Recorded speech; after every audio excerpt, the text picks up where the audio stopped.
Hello everyone, it's Paul at the library, and tonight's program is the American Spa in 1921, celebrating the 100th anniversary of Hot Springs National Park.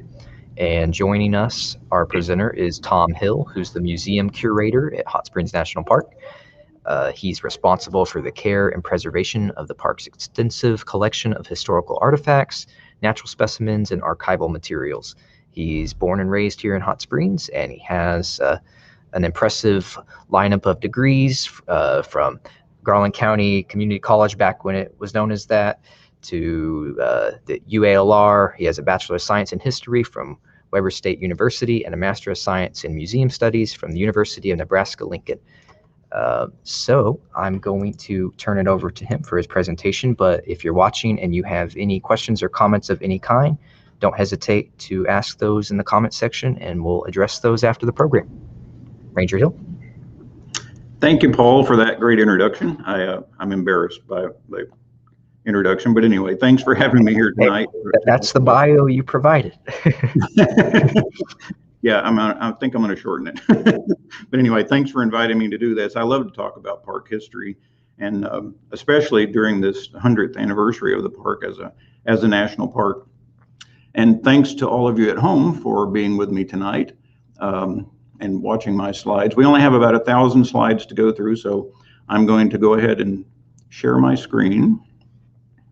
We're going to be talking about the American Spa in 1921. This year, in case you haven't heard yet, Hot Springs National Park is celebrating 100 years as a national park. On March 4th, 1921, Hot Springs became the 19th national park in history in the United States, renamed from Hot Springs Reservation, which had been set aside by Congress in April 20th of 1832 to preserve for future generations the thermal waters that were coming out of Hot Springs Mountain. So what that means is this year we're celebrating not only 100 years of being a national park, but 189 years of being federal property. And with that, this year we've had several events that we've already had and some that we have planned, they're coming up, to celebrate us being one of the oldest places managed by the National Park Service. In fact, I was looking the other day, if you look at the listing online of all of the National Park Service properties in the country in the order that they were created, Hot Springs is the third oldest Park Service property, following the National Mall, which was set aside in 1790, and the White House in 1792. But this year we've already had our official birthday party in March. We had Reservation Day in April. We have a year-long Iron Ranger Challenge for anyone who wants to hike, bike, swim, paddle, or walk 100 miles on any Arkansas public lands. It doesn't have to be in the national park. It can be on any public lands in the state. Then we're having a monthly themed photo contest. All of those things you can find out more about on our website, which is listed there, nps.gov/HOSP. We've also joined with local organizations to host or participate in a lot of other fun events. We did Build Your Own Bathhouse at Mid-America Science Museum. A couple of months ago, we had BioBlitz 2021. We've already had Bark Ranger Day on Arlington Lawn. And we have coming up, I believe it's in August, Junior Ranger Day. We've participated in the running of the tubs already. We're planning a Thermal Springs Festival. I believe that's going to be in September. Archaeology Day, a park prescription or park RX weekend, and we're going to have a 1921 themed block party. And if you're ever in Little Rock here between now and the end of September, we also have an exhibit on the first floor gallery and all 4 windows at the Arkansas State Capitol, which we have about 65 artifacts and lots of imagery that are on display in the Capitol building until the end of September. So what I wanted to do is talk to you about 100 years ago in the park. In 1921, the newly minted Hot Springs National Park was quite a bustling place. It was about as busy, comparatively speaking, then as it is today. That year, the park was visited by 130,968 people, which, if you look at the 19 national parks that existed at the time and the other units, there were 28 park units that existed at the time in the Park Service. but all of them combined only hosted 1.1 million visitors. So what that means is Hot Springs accounted for 12% of all NPS visitation in 1921. It was the second most visited national park of all of the national parks. Rocky Mountain National Park in Estes Park, Colorado was #1 that year. And if you look through the superintendent's reports for 1921, we were hosting an average of just over 10,000 visitors arriving in the park each month by railroad alone. So since the population of Hot Springs was only 12,000 in 1921, we were hosting practically the population of the city every month. Some months during the summer that year were very high. And this is interesting too, because the US population was about 1/3 of the size that it is today. It was only 108 million people in 1921. It was truly the heyday of the American spa. However, 100 years ago in 1921, the park looked quite a bit different than it does today. So what I thought I would do is I went out last week and took some photos with my phone of various spots in the park. They're iconic places in the park. What I thought I would do is show you those spots and then go back and show you historic photos from either 1921 or as close as I could get to 1921 to show you what those places looked like. So this is the old Arkansas Career Training Institute up on the hillside above the administration building. It was originally, well, a long time ago, it was Hot Springs Rehabilitation Center. Before that, it was the Army and Navy General Hospital. But in 1921, it looked like this. The old wooden structure, the old wooden Army and Navy General Hospital that had opened in 1887 was still present on the hillside above the park. And this view is taken from another building we're going to talk about in a minute, the Eastman Hotel. This is from the observation tower. But the hospital is up on the hillside. It originally only had 100 beds for patients. It had 2 different wards and a bunch of other buildings and hospitals, officers' quarters and things. That's the Imperial Bathhouse down below, which we will talk about in just a minute. This is another view of the Army and Navy Hospital up on the hillside. And in the foreground, that little white building there at the lower right-hand corner, that was the superintendent's office. We'll talk about it again in a minute. Just north of that is the first Lamar Bathhouse. It was a red wooden building. And then the Buckstaff, which this picture was obviously not 1921, but anyway, it's close. The building on the hillside is what we're concentrating on. Bear with me. That building was replaced eventually by the steel, concrete, brick icon that we have up on the hill in 1933. Okay, so just down the hill from the hospital, we're looking across the street. We're looking across Reserve Street from the entrance or the exit to the parking lot to the federal building, looking over at that little plaza where you can see the noble fountain sitting right there. That is the site. This site right here is where the Imperial Bathhouse would have been located in 1921. This is a colorized postcard that shows you what it looked like at the time. You can still see today, this is the stairway that still exists today that goes up to the Army Navy Hospital. This wall right here was extended over to cover up this stairway, but you can still see where the stairs used to be. That's the walkway, the stairway to get to the walkway that was up behind Bathhouse Row. The Imperial was a beautiful red brick building built in 1893. It was expanded in 1912 and reopened as the new Imperial Bathhouse. It featured exotic Moorish architecture, private staterooms, and a gymnasium. It rivaled the Buckstaff and even the Fordyce in visitor amenities and popularity. This is this is an actual photograph looking at the new Imperial. You can see the Army Navy up behind and the cars parked on the curb on Reserve Street.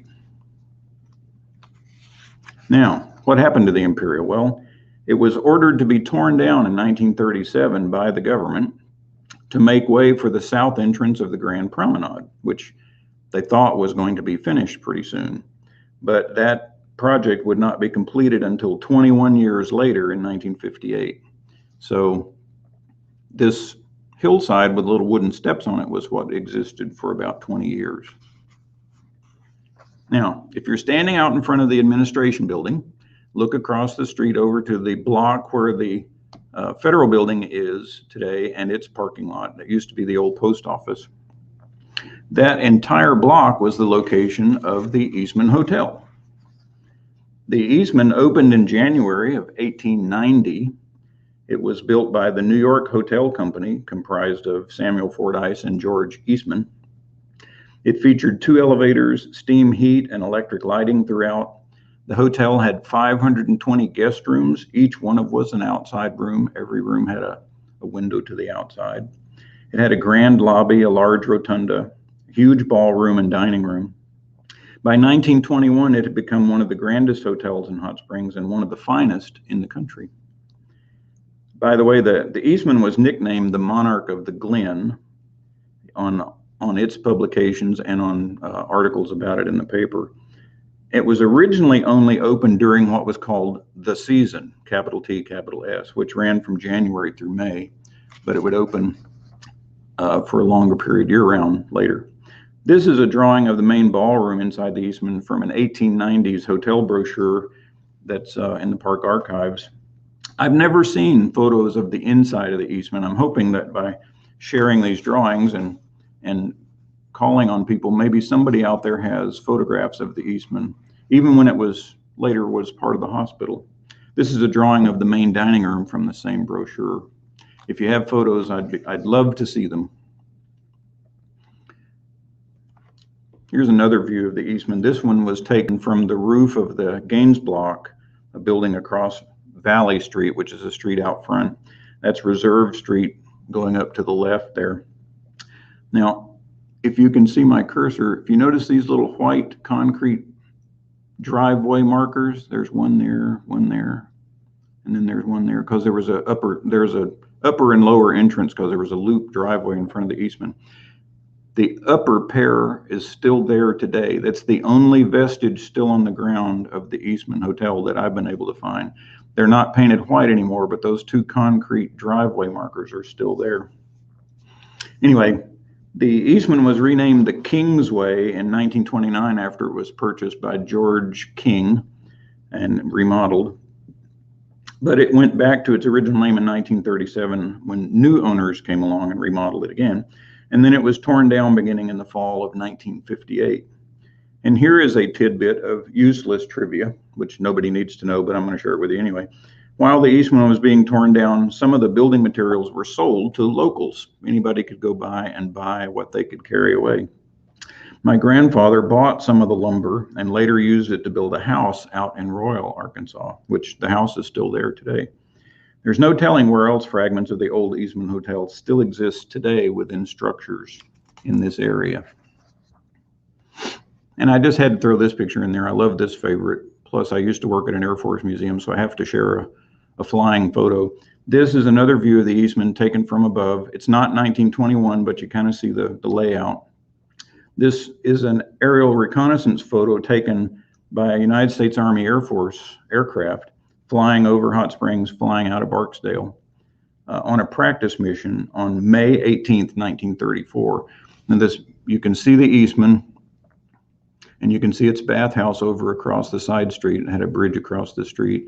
You can see the Imperial bathhouse over to the left, and the new Army and Navy, which is, in this point, it's only about 2 years old, or about a year old in this photo. Anyway, I like that picture. And just as a by the way, in 1942, during World War II, the Eastman Hotel was bought by the War Department for $500,000 to be used as an annex to the main hospital. And they built an enclosed overhead bridge. I think you can see it it runs from about the 3rd floor of the Army Navy Hospital building over to the top floor of the Eastman. So patients could move back and forth from the rooms that were in the Eastman to the surgery and things in the main hospital building without having to go outside or to cross the street.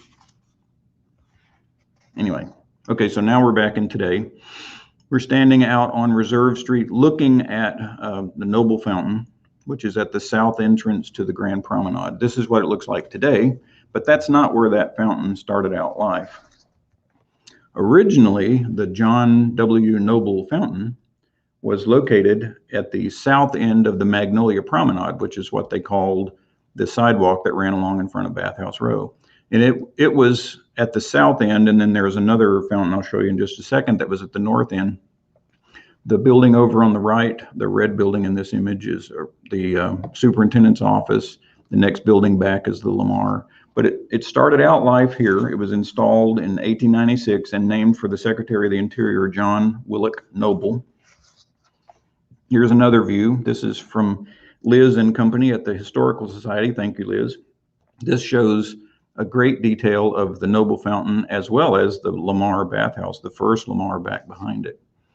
But it moved from this location to another location I'll show you here in just a minute. But the idea behind having this fountain here at the south end and then this fountain, the Hoax fountain, located at the north end of the Magnolia Promenade, was that no matter where you were walking in the park, they wanted you to have cooled thermal water to drink. So you'd be taking in the water even while you're exercising on the trails or on the sidewalk or on the mountainside.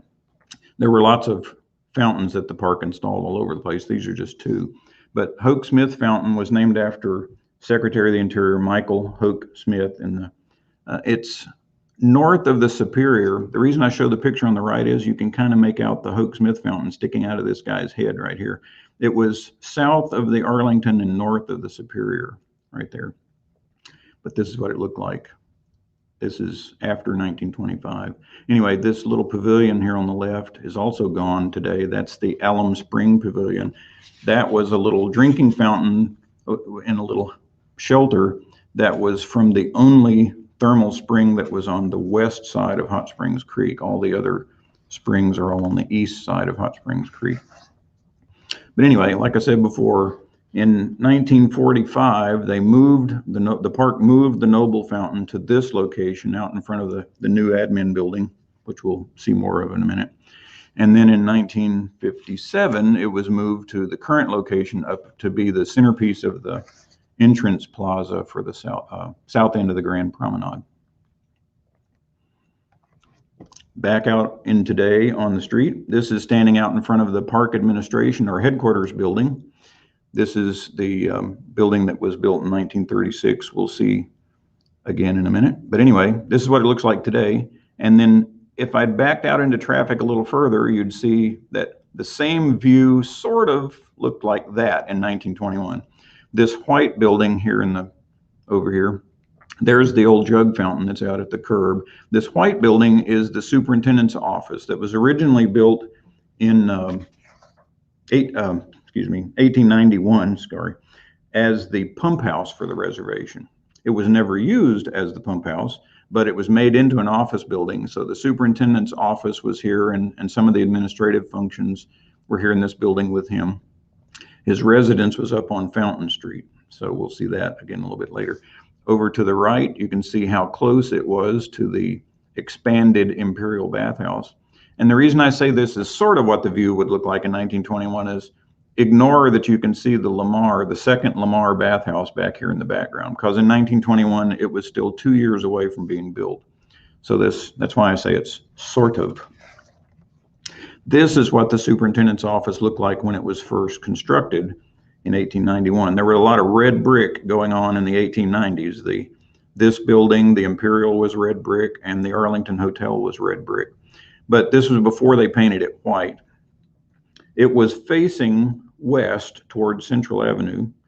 The administration building that we built in 1936, they wanted it to be more inviting to all the people that were coming up from the two railroad stations in town. So as you're coming up Valley Street, they wanted the new building to be facing you as the welcoming face of the government.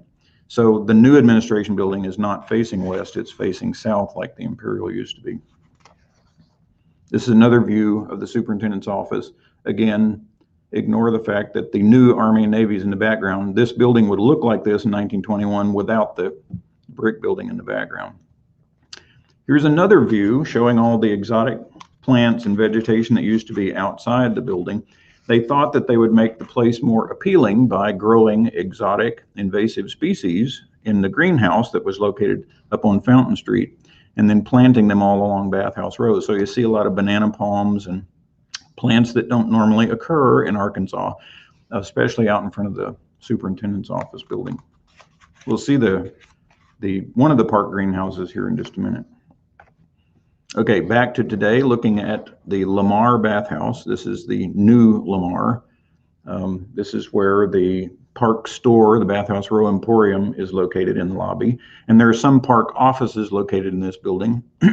My office is in this building. This version of the Lamar Bathhouse opened in April of 1923 and closed as a bathhouse in November 1985. But this is what it would look like in 1921. Pardon me. This wooden version of the Lamar had been built in 1888, and it would be torn down in 1922 to make way for the new Lamar. So in 1921, this building was in its last year of existence, but that's what it looked like. This is another view. This photo was actually taken in February of 1921. This is another picture from Liz at the Historical Society. This shows the superintendent's office on the right, the Lamar Bathhouse, and then in the background back there you see the Buckstaff, which opened in 1912. So what was going on in 1911, the Secretary of the Interior had mandated that all the old wooden Victorian era bathhouse buildings had to be replaced with masonry facilities. This was to reduce fire danger in town and to improve the cleanliness and the sanitary conditions in all the bathhouses. But the secretary said that they could allow the bathhouse owners to wait until their water leases expired. So the first two water leases to renew and the buildings to show up were the Buckstaff and the Maurice in 1912. That's why they both opened in the same year. Others would soon follow suit, as water leases expired. So that's why most of the bathhouses on the row are roughly contemporary, because of that edict from 1911. By the way, the name Lamar refers to the Secretary of the Interior, Lucius Quintus Cincinnatus Lamar. If you go up to the front of the building today, you will see the plaques on either side of the building, and it's got a typo on there. It says L-A''M-A-R. Like you're talking about French for the ocean or the water or something like that. No, it was actually named after the guy who was the Secretary of Interior when the money came down to build the building. And this is 1921, would have probably been the view on the sun porch of the first Lamar.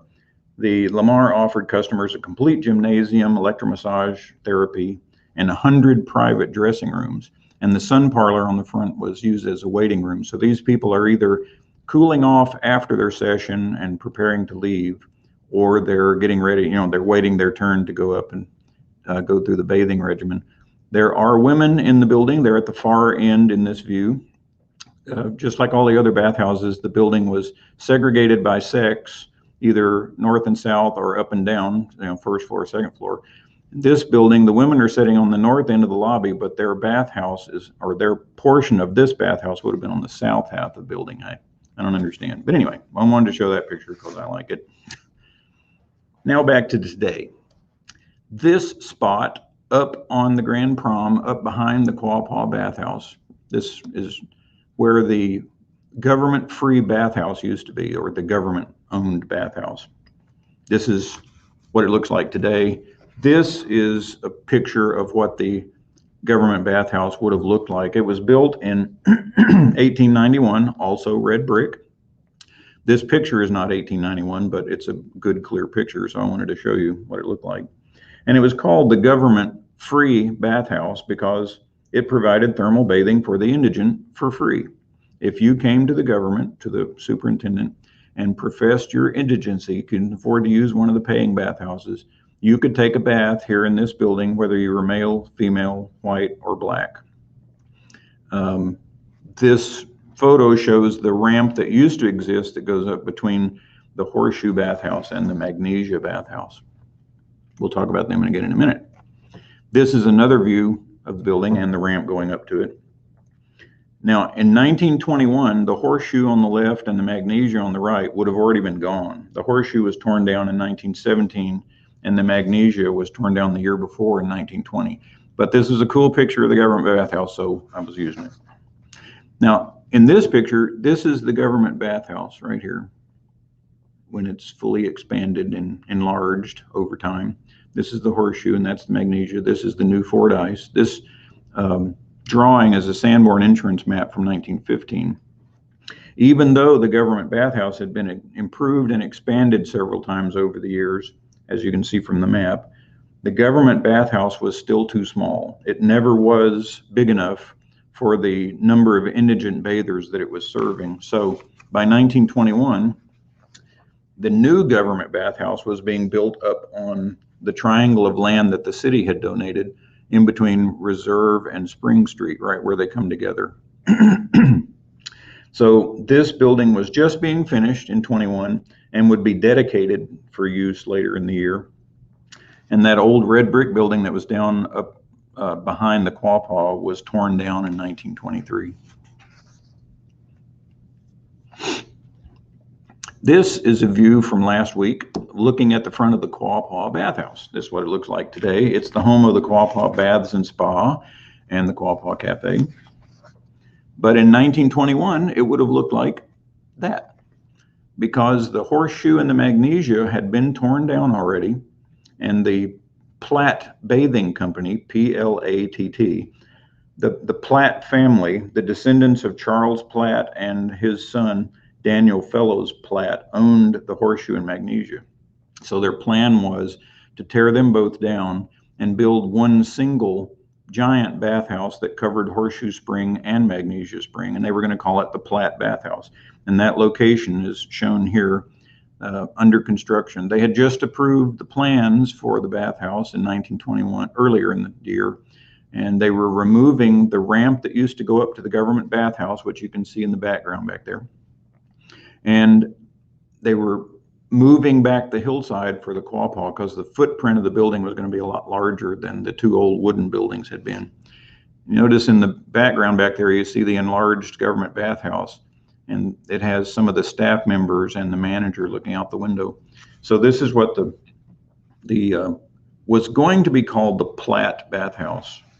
Ended up being renamed the Quapaw Bathhouse because they decided they would tie their bathhouse to history, and they figured American Indian history would be more appealing and draw more customers, that's my guess, than the Platte Bathhouse.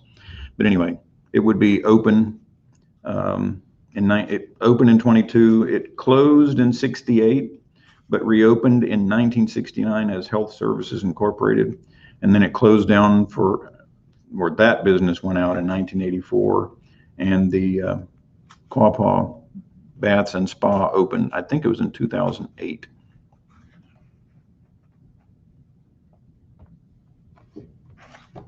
Okay, here we are back in today. This is last week. Looking up at the formal entrance, we're standing right out at the edge of Central Avenue looking east toward Hot Springs Mountain. That's the Maurice Bathhouse on the left and the Fordyce, our visitor center, on the right. And you see the formal entrance.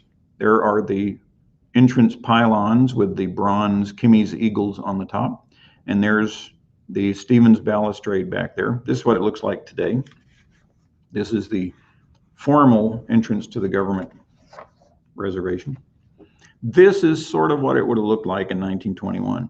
The whole backdrop would have still been there. This is Stevens balustrade, and this is the old bandstand that was stone on the bottom and wood on the elevated part. So this is sort of what it would have looked like.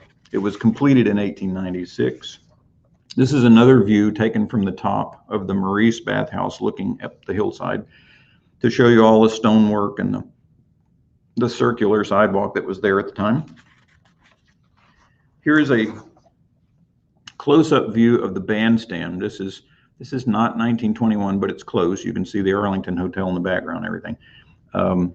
You can see some Army and Navy or Navy personnel sitting out here because this road right here is the Carriage Road that comes from the Army property onto Hot Springs Mountain. This, like I said before, this upper part was wood made to look like stone, and then the bottom, the base, was actually stone. And over the years, as the wood parts deteriorated, they weren't replaced or repaired. This is another view. This is standing at the Army-Navy gate. In other words, the gate off the hospital grounds onto the Carriage Road. The bandstand was right at that same height. And what would happen is the military band from the hospital would perform in the bandstand, and it was so quiet in town while you're walking on hillsides or walking even out in front of Bathhouse Row, you could hear the music serenade you as you were strolling or exercising. Okay, so you know this is Arlington Lawn, which was the location of 2 of the 3 Arlington hotels.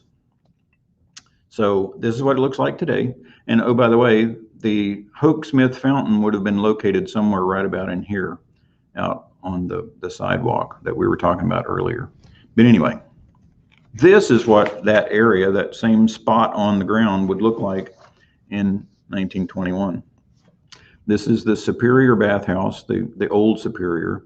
This is Alum Spring Pavilion out in front of it. And then the next little building in between there, that is the Arlington Bathhouse. And then the big giant Arlington Hotel up there with the twin towers. And the hotel was built in 1893 to replace the wooden version that had been on the site since 1875. The wooden building didn't burn down. It was afraid they were going to burn down, so they tore it down and built this red brick building to protect against fire. And it burned down in 1923. So this is the view of about 2 years before it was destroyed. The third Arlington Hotel, the one we see today on the north side of Fountain Street, would open in 1924, 3 years later, on land that the hotel had purchased across the street in 1915. They had already planned to build an annex across the street and build a bridge over the street to this building. But when this building burned, they moved across the street and built on their annex property, the building that you see today. Now, I have a few photos that are from the brochure on the Arlington Hotel. That is, the brochure is from the 1890s. It's in the park archives, but it had some pretty good images in it. This is the registration desk at the front lobby. And then over to the right there is the rotunda and the grand staircase. That's what this is. More exotic invasive plants. This is the main dining room in the Arlington. And then this is looking the other direction in the room, probably not on the same day, but anyway, that's the entire wait staff lined up around the head of the room. Like most of the hotels and bathhouses in town, they had a lot of African-American employees as well as white employees, a lot of immigrant workers as well. But you can see that the Arlington was a fairly opulent place to stay.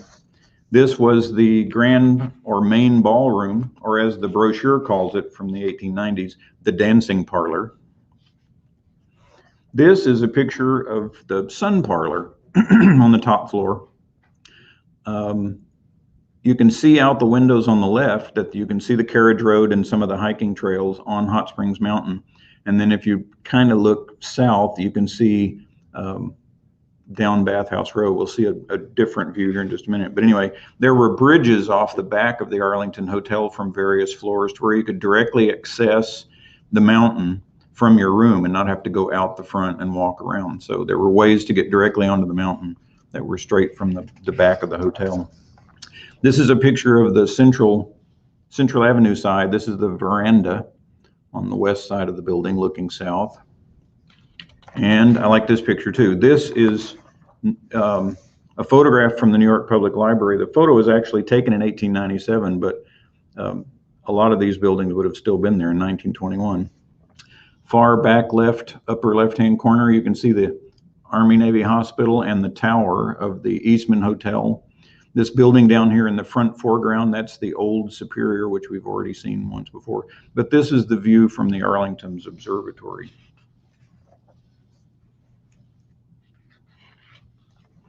Okay, last stop is, this is the site of the superintendent's residence. We're now standing beside or on the porch of the Arlington Hotel, looking across over at the hillside on the south side of Fountain Street. That green hillside down below what today has the Grand Prom on it was the location for where this building used to sit.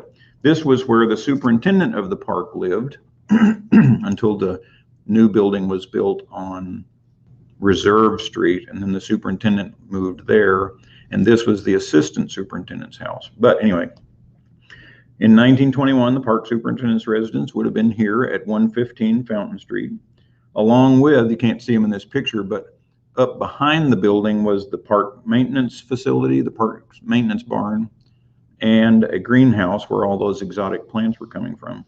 The house had been built in 1892 and would remain in place until 1958, when it was deemed more economical to tear it down completely than to restore it, which they estimated would cost a whopping $8,000. But anyway, I digress. It was removed basically because the north end of the Grand Promenade went right behind where this building is. So the maintenance barn had to go, and this building eventually. This is another view of the building. The park's greenhouse that was located near this house was actually very close to the back of the Arlington. So when the Arlington burned down, the greenhouse was destroyed, and they built this greenhouse down on Fountain Street on a piece of flat ground next to the Cold Spring Pavilion, or as it has also been called, the Hamblin Spring Pavilion. And that greenhouse stayed there until the new park maintenance facility was built over on Whittington Avenue, and then that greenhouse was torn down. The Cold Spring Pavilion was eventually removed too because the springs that were located there stopped flowing. They were cold water springs, not hot water springs. And this was the maintenance barn that was up right behind the superintendent's residence, which the first superintendent to live in the house said they liked being able to just come right out and give the orders for the day to the maintenance workers because the barn was so nearby the house. This building was torn down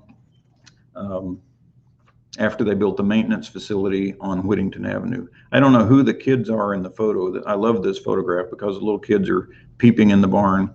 It was a two-story facility. Downstairs of where they stored the mules that pulled all the equipment, and upstairs was workshops and lumber workshop.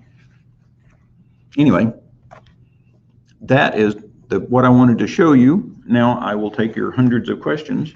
I appreciate you visiting with me here tonight and helping us celebrate the park's 100th anniversary. It has been fun. Yes, that was very fun. Very well done, and you did a great job on this presentation. And I usually don't ask presenters about the act of making the presentation itself, but it seems like you had fun making this and maybe learned some new things along the way while you were doing it. Yes, every time I go looking for anything in the archives, you go down a rabbit hole when you find something else that, oh, look at this picture, which you're not looking for, but you always find something cool. My problem is I don't always remember where those things were, so when I do need that image, I can't get back to it. But putting this presentation was a lot of fun because it was fun to do a sort of a now and then compare and contrast with the way things look today and the way things were in 1921. As busy as we are today in the park, it was relatively the same in 1921. It was just that there were fewer people in the country then. But this has been fun. It was fun. It's hard to get me to say anything about the park, but I did tonight. So while you were researching this, were there any archives you saw or people you spoke to that really stood out to you? Yes, it's surprising since so many people were coming to Hot Springs from all over the United States and all around the world. Archives all over the place have postcards and images from the park. You're always finding something just by accident when you Google Hot Springs and search for pictures. We found pictures in the Harvard Library collection, the New York Public Library, the National Library of Medicine has a lot of pictures, especially of the hospital up on the hillside. But every place you look, there are pictures of Hot Springs because people from all over the place were coming here because it was so important for the health of the nation. Got in the comments, Helena says, very interesting. Thank you. I enjoyed it very much. Well, thank you very much. And want to do a last call for comments and questions. You still have time if you're watching. I see our viewership has stayed steady on Facebook and YouTube. Good. I didn't run anybody off. Good. So you mentioned how you would love to see photos inside the Eastman Hotel, for example. Are there any other parts of Hot Springs history that seem hard to find or lost that you would love to see? Well, I know that somewhere out there in somebody's Foot Locker or their attic or their basement in great-grandma's stuff, there are photos or postcards of things that I don't even know I'm looking for.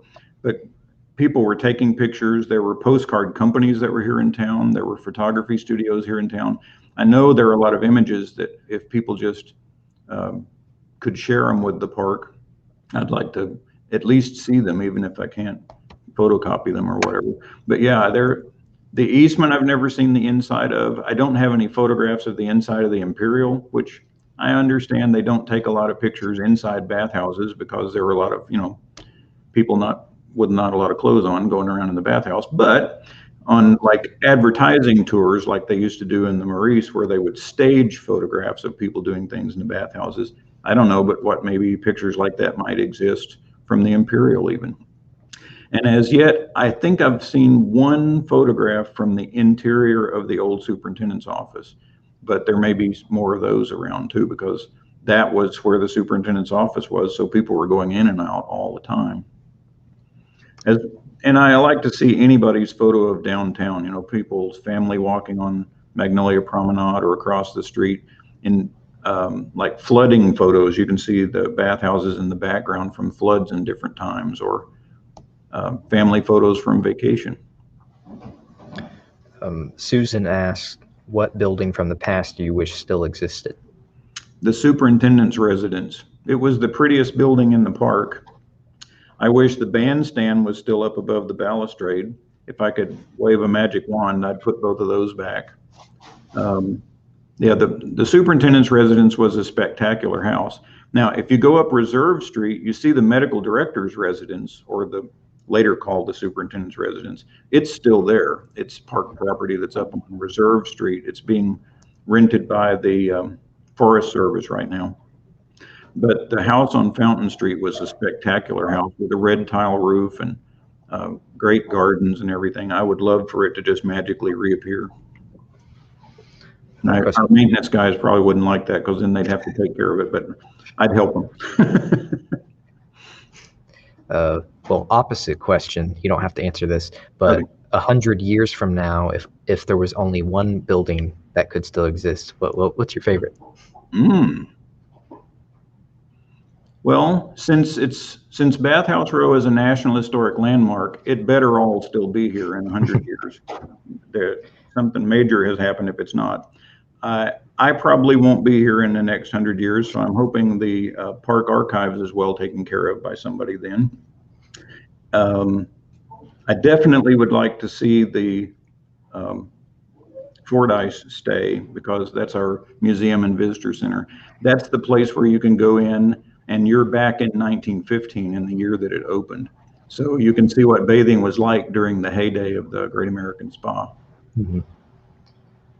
So bearing, excluding disasters out of our control, the conservation now is a lot better than it would have been in 1921. So the preservation of these buildings, would you say, is a lot more promising 100 years from now than it was 100 years ago? Yes, because in the past, I guess the emphasis wasn't on preservation for the future. The emphasis was on use at the time. So a lot of facilities like the Alum Spring Pavilion, when the spring dried up, they just tore the pavilion down. When the bandstand fell into disrepair, they tore it down. Just like across the street, the city, tears down buildings every once in a while. Preservation now is the ethic, because historic properties are protected on the National Register, and because our Bathhouse Row area is a National Historic Landmark District, you can't do anything without going through compliance with the National Historic Preservation Act, which is a good thing. It can be a pain in the derriere to go through the process, but the reason you do it is to protect things for the future. Shout out from Kaylin, who says this was a treat. Well, thank you. Question from Elizabeth. Any fun stories about those who visited the park back in the day? Ooh. Well, there are all sorts of stories that I hear. Most people ask me about gangster stories. You know, like, when did the gangsters come to the bathhouse? And I'm like, well, I seriously doubt if they came onto federal property, because they were all wanted for federal crimes. But the Arlington Hotel would host like Al Capone and his entourage, and they would lease an entire floor of the building and always use the same wait staff and the same cleaning staff, because they knew them and trusted them. There were all sorts of dignitaries that would come to the bathhouses, movie stars, boxers, baseball players. We have lots of photos in the collection of boxers working out in like the gymnasium in the Maurice, or baseball players up to their neck in a tub, or with their head sticking out of a vapor cabinet. There's all sorts of people have been in town over the years. And the park has thousands of photos. If you follow us on Facebook, I try to put up a photo on Throwback Thursday every week that's something old from the archives, as I have time. Question from Nick. When the Arlington burned down, do you happen to know if it was occupied at the time? Yes, there were people there. There were lots of residents, but no one that was a resident in the hotel was injured in the fire. Everyone was safely evacuated. The only death from the fire was later in the day of the fire, one of the brick walls fell out into the street and fell onto some firemen. It injured 2 firemen, and it killed 1 fireman, George Ford. He was the first Hot Springs fireman to die in the line of duty. So he was the only death during the fire in April of 1923. And Katie responded to him saying, yes, it was. I'm actually doing some research on it. Cool. Good. She can reach out to you and collaborate. Yes, she can. That's why we keep all this stuff. I'm not just a hoarder like I've been accused of being. The archives and the museum collection, 760,000 objects plus in the park's collection, are for research for the future.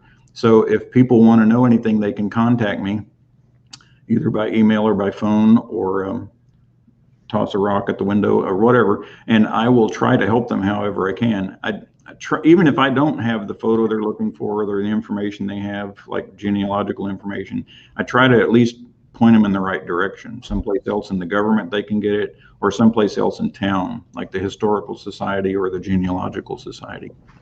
I try to help everybody that I can.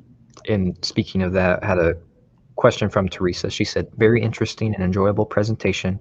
Thank you. And how do we get in touch with you if we find something you requested? And I'm going to put your final slide there back up on the screen. Okay, cool. Let's see if, there we go. Yeah. That's my phone number, area code 501-620-6757, or you can email me, tom_hill@nps.gov. Ask me whatever it is you want to know, or I can go off down a rabbit hole looking for anything. I might not know it off the top of my head, but I might know somebody that does, like at the Historical Society. I give Liz a run for her money on photos and all sorts of information. We have just a couple more things. While I'm reading those off, if you're still watching, you have any final questions, you still have time to get those in. Another question from Nick. Were there any places on the main street related to the MLB spring training? Yes, baseball players would, they stayed at the major hotels in town and they played at fields in town, but a lot of them were treated at different bathhouses. I can't think of any of the players' names right off my top of my head, but we have photos in the archives of like Earl Whitehead and some other players that were being treated for things. There are also baseball players and a lot of other famous people that had been in the military that came to the Army Navy Hospital for treatment using the thermal water as veterans. If you follow some of the signs on the baseball trail in town, they talk a lot about the baseball players that visited the hospital and various bathhouses. We don't have any of the trail signs on our property, but some of them are closed. There's one right outside where the Imperial Bathhouse used to be. But yes, baseball players were coming to the bathhouses to treat sore elbows, injuries. A lot of them, they called it, like in Don Duran's book, they called it boiling out at the spring. Spring training was to boil out everything that was wrong with you before the season started. So originally they were calling it boiling out because the players would consume a lot of alcohol in the off season, and they were coming here to hopefully sweat it out of their system. But they were being treated for all sorts of things by using the thermal water. And I'm actually going to take that opportunity to promote a video I did a couple months ago with Tyler Young. Is he a former Ranger now? Yes, he's gone back to school in Ohio, I believe. He left the park and is getting his PhD in engineering, I think. Well, we had done a presentation in the same format on the history of baseball here in Hot Springs, and I'm going to share the link to that here in the comments. It's also on our YouTube channel. There were a few technical difficulties on that one, which thankfully we didn't have today because it was a bad weather day, but it's still a very informative presentation.